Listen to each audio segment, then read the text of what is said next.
My daughter sold their house for $500,000 and gave all the money to my son-in-law to invest in his so-called digital business. 2 weeks later, they came asking me for a place to live, and I answered, no. My son-in-law punched me in the face. That same day, I made a decision. I called my lawyer and his next move. I'm glad to have you here. Follow my story until the end and comment the city you're watching from, so I can see how far my story has reached. I'm 62 years old, and I never thought I'd see the day when my own son-in-law would raise his hand against me. But there I was, standing in my doorway with blood trickling from my nose, watching Henry's face twist with rage while my daughter Leah stood behind him, tears streaming down her cheeks. "Dad, please," Leah whispered, her voice barely audible. "We have nowhere else to go." 3 hours earlier, they'd shown up at my door looking like refugees from their own life. Leah's hair was disheveled, her clothes wrinkled like she'd slept in them. Henry kept pacing back and forth on my porch, running his hands through his hair and muttering under his breath. I'd never seen him this agitated before. "What's going on?" I asked, stepping aside to let them in. That's when the whole story came tumbling out. 2 weeks ago, they'd sold their beautiful 4-bedroom house for $500,000. $500,000. The house I'd helped them buy. The one where I'd watched my granddaughter take her first steps before she moved away for college. Gone. Henry has this incredible business opportunity, Leah explained, her eyes bright with what I now realize was desperation disguised as hope. "Digital marketing, Dad. The future is online, and Henry's got connections with these amazing investors." I watched Henry nod enthusiastically, but something in his eyes made my stomach turn. I'd seen that look before.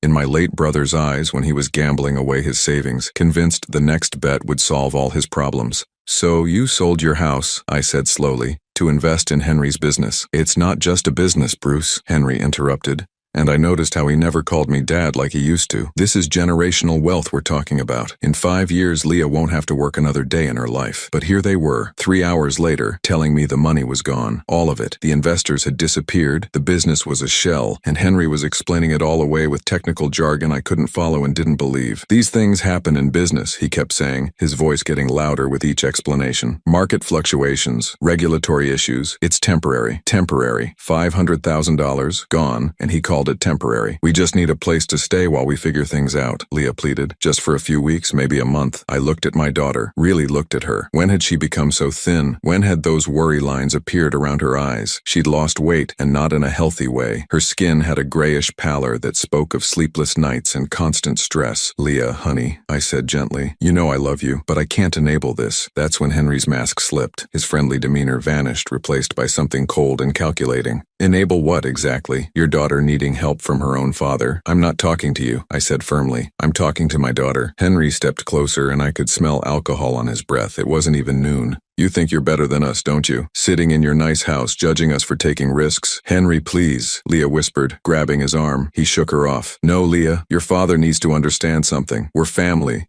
Family helps family, and right now, we need help." I kept my voice calm, though my heart was racing, and I've helped. I helped you buy that house. I helped pay for your wedding. I helped when you couldn't make car payments 3 years ago. But this isn't help. This is enabling bad decisions. "Bad decisions?" Henry's voice rose to a shout. "You have no idea what you're talking about, old man. You've never taken a risk in your life. You've never built anything, never dreamed big." "Henry, stop," Leah begged, but he was beyond listening. "You know what your problem is, Bruce? You're small. Small mind, small dreams, small life, and you want to keep everyone else small too." That's when I said it, the word that lit the fuse. No. Just that. One word. But Henry heard it like a gunshot. "What did you say?" I said, "No, you can't stay here. I won't watch you drag my daughter down any further." The punch came so fast I didn't see it coming. One moment I was standing in my doorway, the next I was stumbling backward, my hand automatically going to my nose as warm blood began to flow. Leah screamed. Henry stood there, his fist still clenched, his chest heaving like he'd just run a marathon. For a moment we all froze in that tableau. The assault, the victim, the witness. "Oh God," Leah whispered. "Oh God, Henry, what did you do?" But Henry wasn't looking at her. He was staring at me with pure hatred. "You deserve that, you selfish old bastard. Your own daughter is homeless and you slammed the door in her face." I touched my nose gingerly. It wasn't broken, but it hurt like hell. More than the physical pain, though, was the realization of what had just happened. This man who'd sat at my dinner table for 5 years, who'd called me Dad, who'd promised to love and protect my daughter, had just punched me in my own home. "Get out," I said quietly. "Dad, please," Leah started. Both of you, get out, now. As they walked away, I heard Henry muttering something about ungrateful and selfish, but I didn't care. I was already reaching for my phone, scrolling through my contacts until I found the number I needed. Robert Henley, my lawyer for the past 15 years. A man who'd helped me through my divorce, my business partnerships, and my retirement planning. A man I trusted completely. The phone rang twice before his familiar voice answered. Bruce, what's wrong? You sound shaken. I told him everything, from the lost money to the punch. Robert listened without interrupting, which had always been one of his strengths. When I finished, there was a long pause. Bruce, Robert said finally, his voice grave, I need to see you immediately. There are things about Henry you need to know. Things I should have told you months ago. Something in his tone made my blood run cold. What kind of things? Not over the phone. Can you come to my office now? I looked at my reflection in the hallway mirror. My nose was swollen. There was dried blood on my shirt, and my hands were shaking slightly, but Robert's urgency cut through my shock. I'll be there in 20 minutes. As I grabbed my keys and headed for the car, I couldn't shake the feeling that the punch was just the beginning. Whatever Robert needed to tell me, it was going to change everything. Robert's office felt colder than usual, or maybe it was just the ice in my veins as I sat across from his mahogany desk. He'd handed me tissues for my nose and insisted on taking photos of my injuries, which should have been my first clue about how serious this was about to get. Bruce, Robert began, opening a thick manila folder. 6 months ago, you asked me to run a background check on Henry when he started pressuring Leah about refinancing the house. Do you remember? I nodded. I'd been worried about Henry's sudden interest in tapping into their home equity for various business opportunities. Something had felt off, but I couldn't put my finger on it. Well, what I found was concerning, but you told me to hold off on sharing it unless something urgent happened. Robert's eyes met mine. I'd say getting punched in your own home qualifies as urgent. He slid a photograph across the desk. It showed Henry, but he looked different somehow. Younger, wearing an expensive suit, standing next to a woman who wasn't my daughter. She was older, maybe in her 50s, with perfectly styled silver hair and obvious wealth displayed in her jewelry and clothing. This is Henry with Margaret Davidson, taken 2 years before he met Leah. Margaret was 68, a widow with substantial assets. Henry was 34. My stomach began to sink. Margaret died last year. Massive heart attack, according to the death certificate. But here's the interesting part. 6 months before she died, she'd transferred nearly all her assets to Henry. Her children are still fighting it in court. Robert pulled out another photograph. This one showed Henry with a different woman, this time a brunette who looked to be in her 40s. Linda Carruthers, age 52, met Henry 3 years before Margaret, lost her house, her savings, and her jewelry business to him. He convinced her to invest everything in a revolutionary tech startup. The pattern was becoming horrifyingly clear, but Robert wasn't finished. Sarah Chen, age 49, Jennifer Walsh, 55, Diane Morrison, 61. Each name came with a photograph, each woman looking happy and hopeful standing next to Henry. The same story, Bruce, every single time. Older women, financially comfortable, trusting. I stared at the photos spread across Robert's desk like evidence in a murder case. How did you find all this? Henry Richardson isn't his real name. He's been using variations of it for the past 8 years. His actual name is Harold Rickman, and he has a very interesting history with the FBI's Financial Crimes Division. Robert handed me a thick document. The FBI letterhead made my hands shake as I tried to focus on the words. They've been tracking him for years, but he's careful. He never technically commits fraud. Everything is done through emotional manipulation and legal document signing. The women give him the money willingly, but they can't prove intent? Not criminal intent, no, but there's definitely a pattern. And Bruce, there's something else. Robert's voice dropped lower. 3 months ago, Henry visited my colleague David Pembroke, asking about inheritance law. Specifically, he wanted to know about spousal rights to inherited assets in cases where the beneficiary dies unexpectedly. The room started spinning slightly. I gripped the arms of my chair. What exactly did he ask? He wanted to know if Leah inherited your estate, would her husband have automatic access to those assets? He also asked about life insurance policies and how quickly they pay out. I felt sick, not just from the punch or the shock, but from the realization of how completely I'd been played, how completely Leah had been played. There's more, Robert continued, his voice gentler now. I had my investigator look into this digital business Henry claimed to be investing in. Bruce, it doesn't exist. There are no investors, no company, no business registration. The $500,000, it's gone, transferred to offshore accounts that can't be traced. So the money is just gone completely. And based on his pattern with other women, this was always the plan. Get Leah to liquidate her major asset, take the money, then move on to the next target. I thought about Leah's pale face, her thin frame, the worry lines around her eyes. But he's still with her, because he's not done yet. Bruce, I need you to understand something very important. Based on his questions about inheritance law, I believe Henry's ultimate target isn't just Leah's assets, it's yours. The words hit me like another punch. Mine? Robert nodded grimly. Think about it. Leah is your only child. If something happened to you, she'd inherit everything. And if something then happened to her? You're saying he might hurt her? I'm saying his previous pattern suggests he moves on once the money is gone. But with Leah, he hasn't moved on. Why? Because the real prize isn't the house money, it's your estate. And now that they've lost everything, he's desperate. I sat in silence, processing the magnitude of what Robert was telling me. 5 years. Henry had been planning this for 5 years. Slowly working his way into our family, earning our trust, positioning himself for the ultimate score. The punch today, I said slowly, that wasn't anger about being refused shelter. No, Robert agreed. That was panic. His plan is falling apart and desperate people do desperate things. Robert opened another file. Bruce, I need to ask you something and I need you to think very carefully before you answer. Has Henry ever asked you about your will? About your health? About whether you take any medications? The question made my skin crawl, but as I thought back, memories began surfacing. Henry asking about my blood pressure medication, Henry suggesting I should live a little and not be so careful about my diet, Henry joking about how old guys like me should enjoy life because you never know what might happen. Jesus, I whispered. I'm not trying to scare you unnecessarily, Robert said, but based on what happened to Margaret Davidson, I think you need to take precautions. Immediately, he pulled out a legal document. This is a restraining order. I can have it filed today. It will legally prevent Henry from coming near you or your property. What about Leah? Robert's expression grew sad. Bruce, I know this is your daughter, but she's chosen her side. Every one of Henry's previous victims had family members who tried to warn them. They all chose Henry over their families right up until he disappeared with their money. I stared at the restraining order, knowing that signing it meant essentially cutting ties with my daughter. But the alternative, waiting to see how far Henry would go, seemed infinitely worse.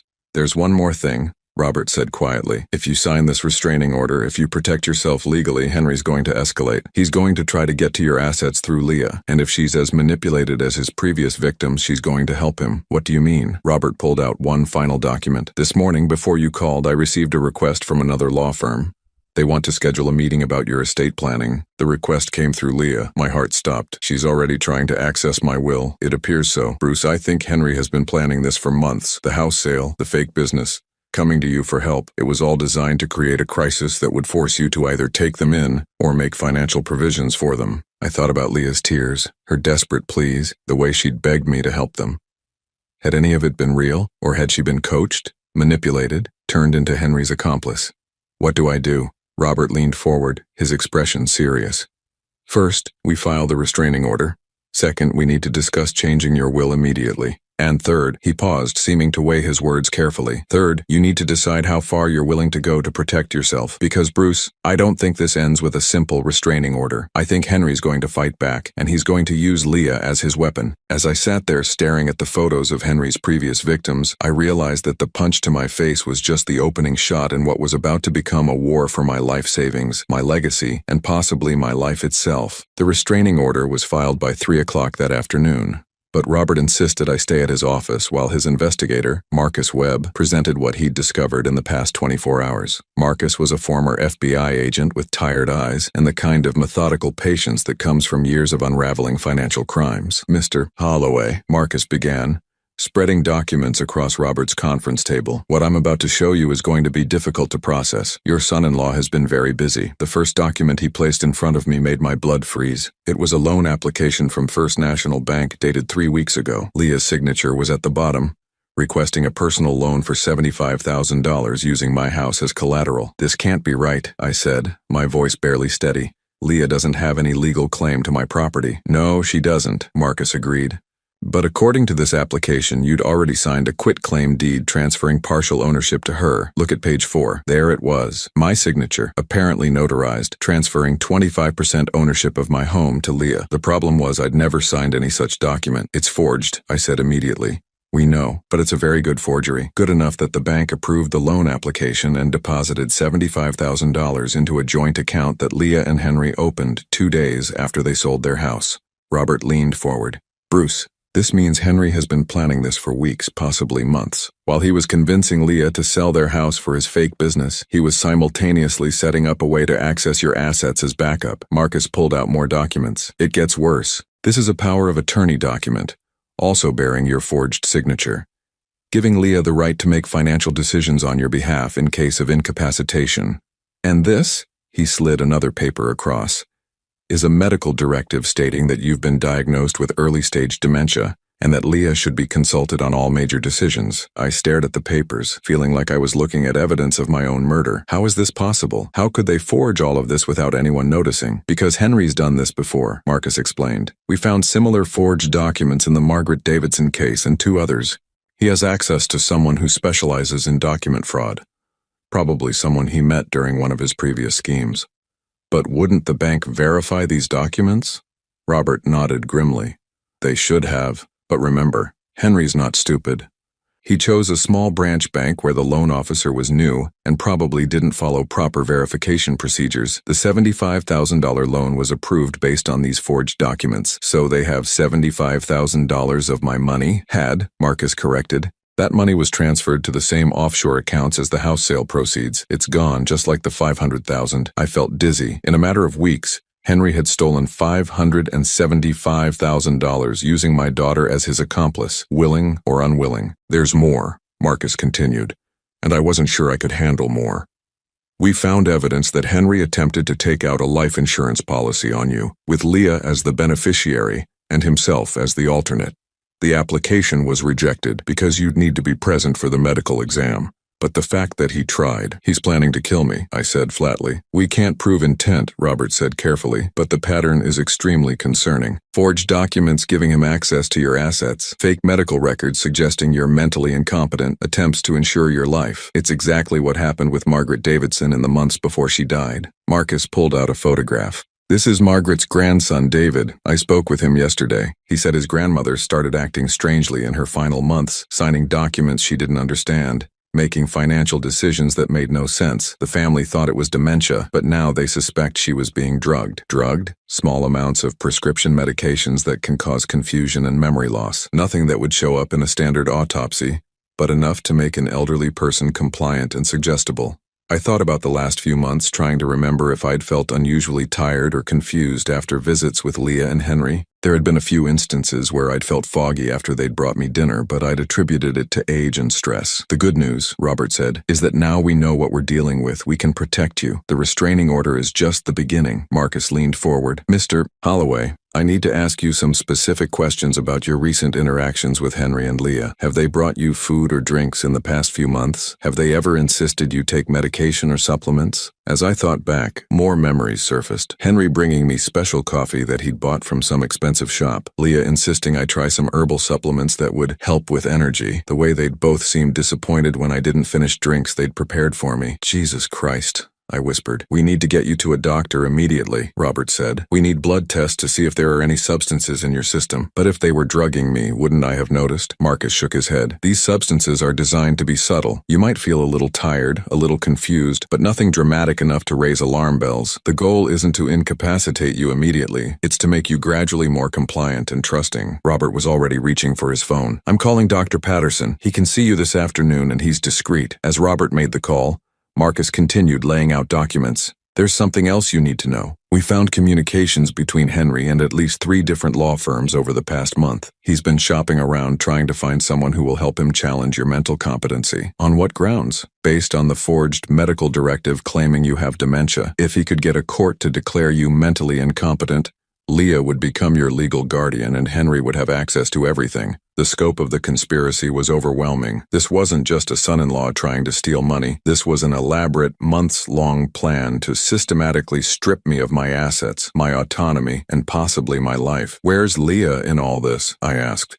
Does she know what he's doing? Marcus and Robert exchanged a look. That's the million-dollar question, Marcus said. In some of his previous cases, the women were completely unaware they were being used. In others, they became willing accomplices once they were sufficiently isolated and manipulated. Based on what we found today, Robert added, Leah signed loan applications using forged documents of your signature. Either she knew they were forged, or Henry convinced her you'd already signed them privately. I thought about my daughter's face when they'd come to ask for help, the desperation in her eyes, the way she'd pleaded with me. Had that been genuine emotion? Or was she already so deep into Henry's web that she couldn't tell truth from lies anymore? There's one more thing, Marcus said quietly. We've found evidence that Henry has been researching your daily routines. Coffee shop visits, grocery store trips, your morning walks, He knows your schedule better than you probably realize. Why would he need that information? Because, Robert said grimly, if his other plans fail, if he can't access your money through legal manipulation or fake documents, he might try a more direct approach. The room fell silent as the implication sank in. Henry wasn't just after my money. He was preparing for every possible scenario, including ones that might require me to be out of the picture permanently. Dr. Patterson's nurse called back within 10 minutes. I could come in immediately for blood work and a comprehensive examination.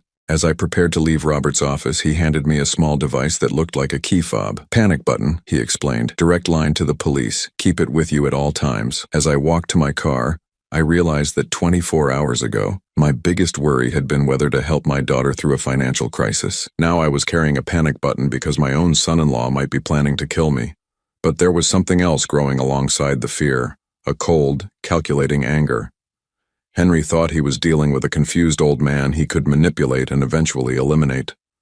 He had no idea that he'd just declared war on someone who'd spent 40 years building a successful business by outthinking people exactly like him. The blood tests would tell us if I'd been drugged. The restraining order would provide legal protection. But what Henry didn't know yet was that I wasn't going to be content with just defending myself. I was going to destroy him. Dr. Patterson's blood tests confirmed what we'd suspected. Low levels of lorazepam and diphenhydramine, medications that would cause drowsiness and confusion when combined, but in doses small enough to seem like natural aging effects. I'd been systematically drugged for at least 2 months. The good news, Dr. Patterson explained as we reviewed the results, is that these substances clear your system relatively quickly. You should feel more alert within a few days. The bad news is that this level of premeditation suggests whoever did this was planning something significant. I drove home from the doctor's office with a clarity I hadn't felt in weeks. The fog that had been clouding my thoughts was already lifting, and with it came a sharp, focused rage. Henry had been poisoning me while sitting at my dinner table, shaking my hand, calling me Dad, but my anger was nothing compared to what I felt when I pulled into my driveway and saw Leah's car parked on the street. She was sitting on my front porch steps, and for a moment I felt a stab of the old paternal instinct. She looked so small, so lost. Her hair was unwashed, her clothes wrinkled, and she'd been crying. Despite everything I'd learned about Henry's manipulation,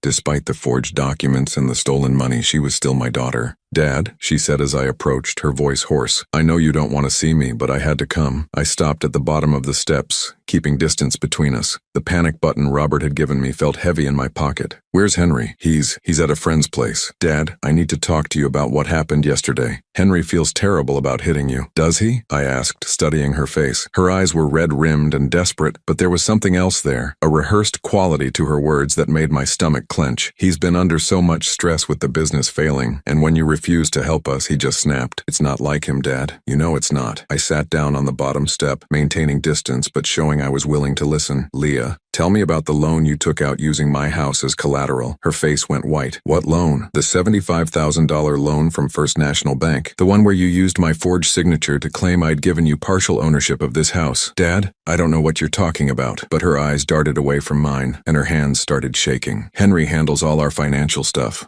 I just sign what he tells me to sign. There it was, the admission I'd been dreading. My daughter had been signing documents without reading them, trusting Henry completely. But was she truly innocent, or had she chosen willful ignorance? Leah, honey, I said gently, when you signed those bank documents, did you read them?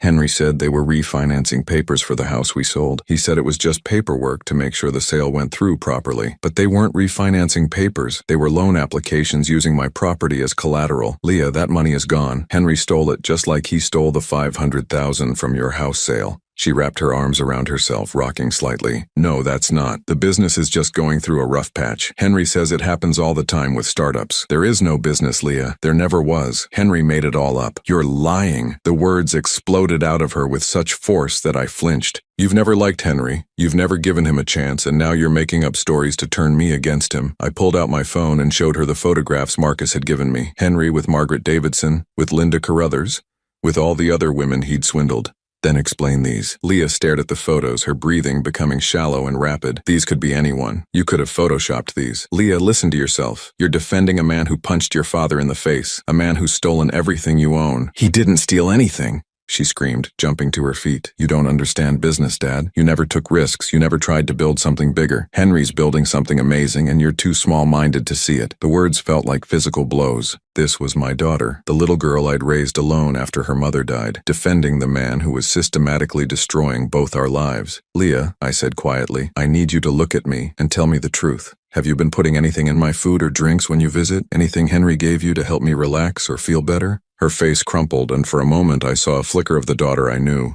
Dad, please don't ask me that. That's not a denial, Henry said. He said you were getting confused, forgetting things. He said the supplements would help with your memory. What supplements, Leah? Just herbal stuff.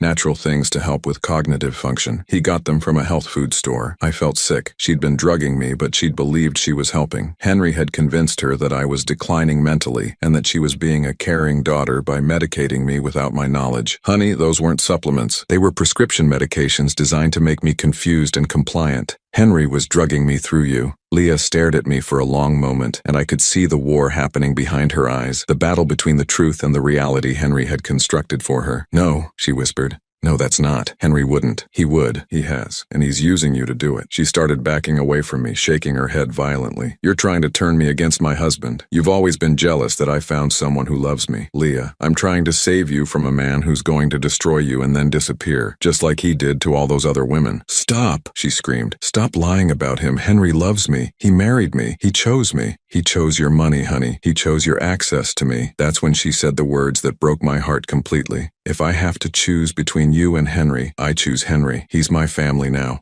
I stared at my daughter, this woman I'd raised and loved and sacrificed for, and realized that I'd already lost her. Henry had done such a thorough job of isolation and manipulation that she couldn't see truth anymore. Then we have nothing more to talk about, I said quietly. Dad, wait. Her voice became pleading again. You don't have to like Henry, but you could still help us. Just a loan, just enough to get us back on our feet. I'll pay you back, I promise. With what money, Leah? You don't have a house, you don't have savings, and Henry's business doesn't exist. We'll figure it out. We always do. I stood up slowly, my heart breaking with each word I was about to say. No, honey, you won't figure it out, and I won't be here to catch you when Henry disappears. What do you mean? I mean I'm changing my will. Everything I plan to leave you is going to charity. If you want to stay with Henry, that's your choice.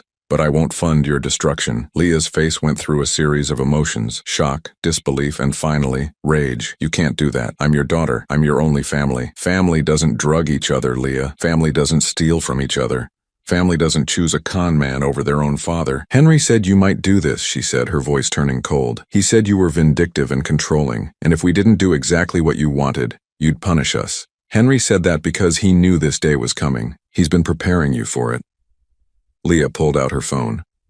I'm calling my lawyer. You can't just cut me out of your will because you don't like my husband. Actually, I can. It's my money, Leah. I earned it, I saved it, and I get to decide what happens to it. We'll fight this, Dad. Henry knows lawyers, too. As she walked away, phone pressed to her ear, I realized that Robert had been right. This wouldn't end with a simple restraining order. Henry was going to use my own daughter as a weapon against me, and she was going to let him. Standing on my porch watching my daughter drive away to plan legal action against me, I understood that the fight for my assets was just beginning. But more than that, I understood that I was truly alone now. The little girl who used to climb into my lap during thunderstorms was gone, replaced by a stranger who saw me as nothing more than an obstacle to overcome. That night I called Robert and told him to draw up the new will immediately. If Leah wanted to choose Henry over me, she'd have to live with the consequences. Both of them would. The new will was signed and notarized within 48 hours. Robert had worked through the weekend to ensure it was ironclad, with multiple safeguards against any claims of mental incompetence or undue influence. Every penny of my estate would go to the American Cancer Society, with a specific clause stating that this decision was made in sound mind and with full knowledge of my daughter's circumstances and choices. I thought that would be the end of it. I was wrong. The first legal salvo came on a Tuesday morning, delivered by a nervous-looking process server who apologized twice before handing me the thick envelope. Inside was a petition for guardianship filed by Leah Richardson. She'd legally changed her name to match Henry's latest alias. The petition claimed I was suffering from dementia, that I was being manipulated by unscrupulous advisors, meaning Robert, and that I needed immediate protection from my own poor judgment. Attached were the forged medical records Henry had created, along with sworn statements from 3 people I'd never heard of, all claiming to have witnessed my my deteriorating mental state. It's completely fabricated, Robert assured me as we reviewed the documents in his office. But Henry's lawyer is good. They're painting you as a confused elderly man who's being taken advantage of by a greedy attorney. Can they actually get guardianship? They can try. The hearing is scheduled for next month, which gives us time to prepare. But Bruce, this is going to get ugly. They're going to challenge everything, your mental state, your financial decisions, even your relationship with me. That afternoon, I received my first taste of how ugly it would get. I was at the grocery store when I noticed people staring. A woman in the produce section whispered something to her husband while looking directly at me. The cashier, who'd known me for years, seemed uncomfortable during our usually friendly exchange. When I got home, I found a note taped to my front door. Shame on you for abandoning your daughter in her time of need. What kind of father are you? It took me a moment to understand what was happening. Then I remembered something Marcus had mentioned about Henry's previous campaigns. He didn't just steal money, he destroyed reputations. I called Robert immediately. They're spreading rumors about me in town. What kind of rumors? That I'm a heartless father who cut off my daughter for marrying someone I didn't like. Robert sighed. Henry's used this tactic before. He portrays his victims as villains and himself, and his current target as innocent victims. It's part of isolating you from potential support systems. Over the next week, the Whisper campaign intensified. My longtime barber mentioned that he'd heard I was having some problems with family.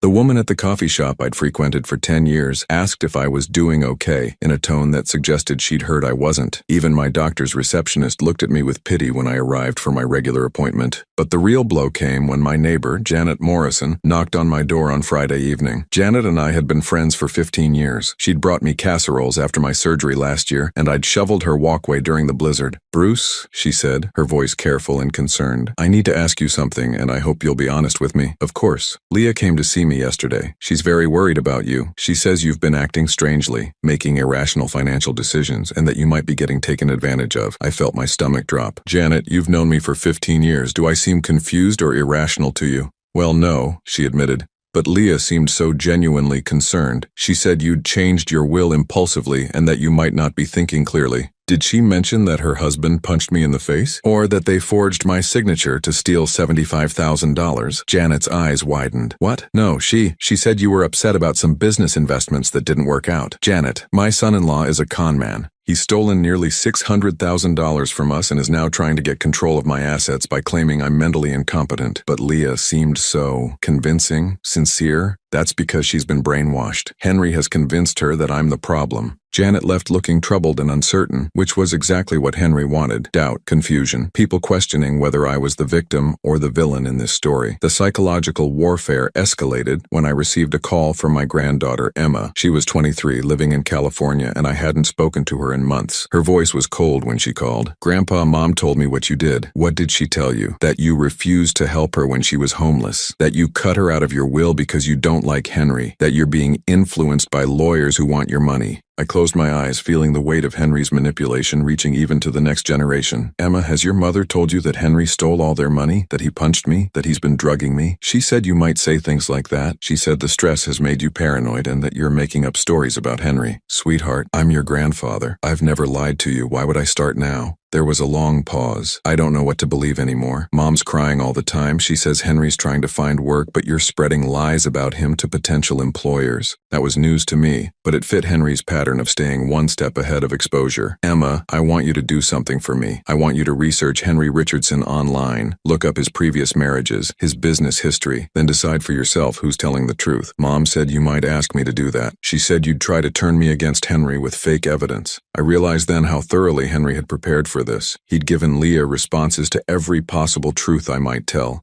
framing everything as evidence of my mental decline or vindictive nature. "I love you, Emma," I said quietly. "Whatever else happens, remember that." "I love you too, Grandpa, but I think you need help." After she hung up, I sat in my kitchen, surrounded by the silence of a house that had once been filled with family laughter. Henry hadn't just stolen money. He'd stolen my relationships, my reputation, my legacy. The final straw came when Robert called with news about the guardianship hearing. "They've hired Dr. Elizabeth Chen, a geriatric psychiatrist, to evaluate your mental state. She's scheduled to interview you next week. Is that good or bad?" "Potentially Potentially very bad. Dr. Chen has testified in several guardianship cases where the petitioners won. She has a reputation for finding cognitive decline even in borderline cases. They're buying an expert witness? It's hard to prove, but the pattern is suspicious. What we need to do is get our own evaluation first. Dr. Patterson has agreed to conduct a comprehensive cognitive assessment, and we'll have those results before Dr. Chen sees you. That weekend, I underwent 4 hours of psychological and cognitive testing.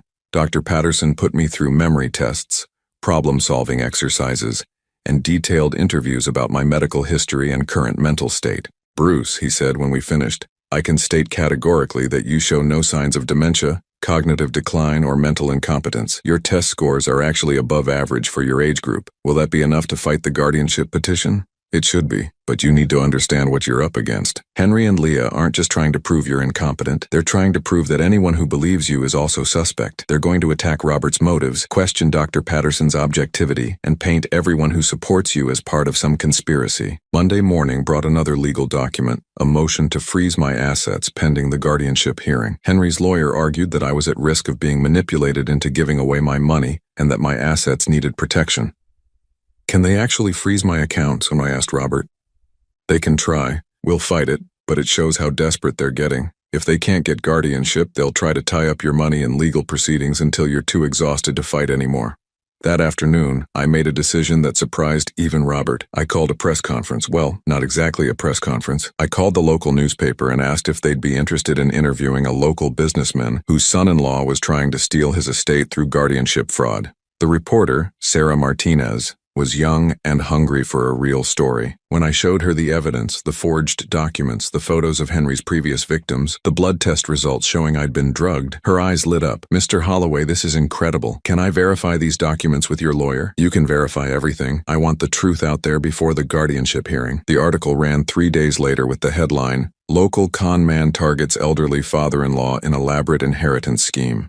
It detailed Henry's history, the forged documents, the stolen money, and the guardianship petition. The response was immediate and overwhelming. The whisper campaign against me stopped overnight. Instead, people began approaching me with sympathy and outrage. Several individuals came forward with their own stories of Henry trying to involve them in various schemes. But the most important response came from an unexpected source. I received a call from David Davidson, Margaret's grandson. "Mr. Holloway, I read the article about your situation. I think you should know. We found something in my grandmother's papers after she died. Letters from Henry. Letters that might help your case." "What kind of letters?" "Love letters. But they're not what you'd expect. They're calculated, cold, like he was following a script. And Mr. Holloway, some of them mention you." My blood ran cold. "Mention me how?" "He wrote to my grandmother about researching other potential targets. He specifically mentioned a businessman in your town with a daughter named Leah. This was 2 years before he even met your daughter." The pieces clicked into place with horrifying clarity. Henry hadn't met Leah by chance. He'd researched me, identified me as a target, and then systematically positioned himself to meet my daughter. Our entire relationship, from the very beginning, had been a setup. I was still processing this revelation when Robert called with news that would change everything. "Bruce, I just heard from the prosecutor's office. They've been building a case against Henry for months, and your article provided the final piece they needed. They're issuing a warrant for his arrest tomorrow morning." Finally, after months of being on the defensive, I was going to see Henry face the consequences of his actions. But as I would soon learn, cornered animals are the most dangerous, and Henry had one final, desperate card to play. The arrest warrant was issued on a Wednesday morning, but by the time police arrived at the motel where Henry and Leah had been staying, they were gone. Their room was empty except for a pile of legal documents and what appeared to be hastily packed suitcases. Henry had vanished, just as he had with his previous victims, but this time was different. This time, there was evidence. This time, the FBI was involved.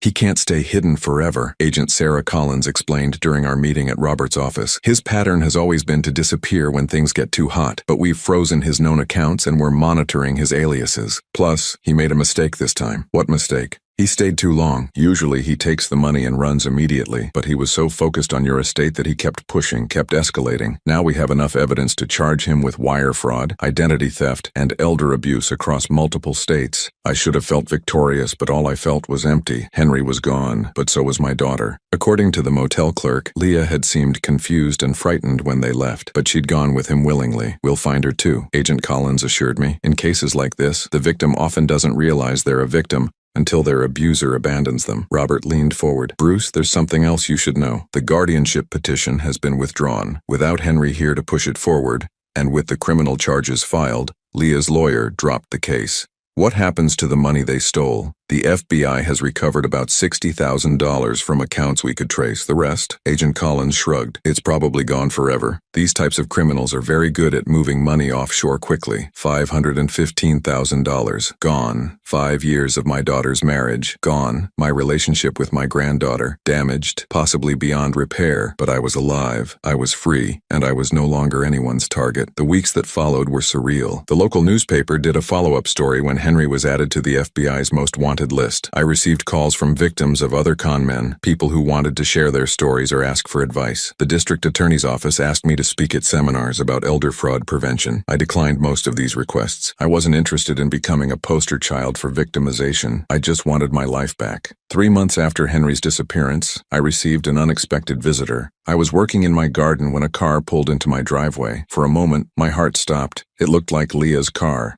But when the driver got out, I saw it was Emma, my granddaughter. She looked older, more serious than when I'd last seen her at Christmas 2 years ago. She walked toward me hesitantly, as if unsure of her welcome. "Grandpa?" I set down my gardening tools and really looked at her. She had her mother's eyes but my stubborn chin. She was wearing jeans and a simple sweater, and she looked like she'd been crying recently. "Emma, this is a surprise. I drove up from California.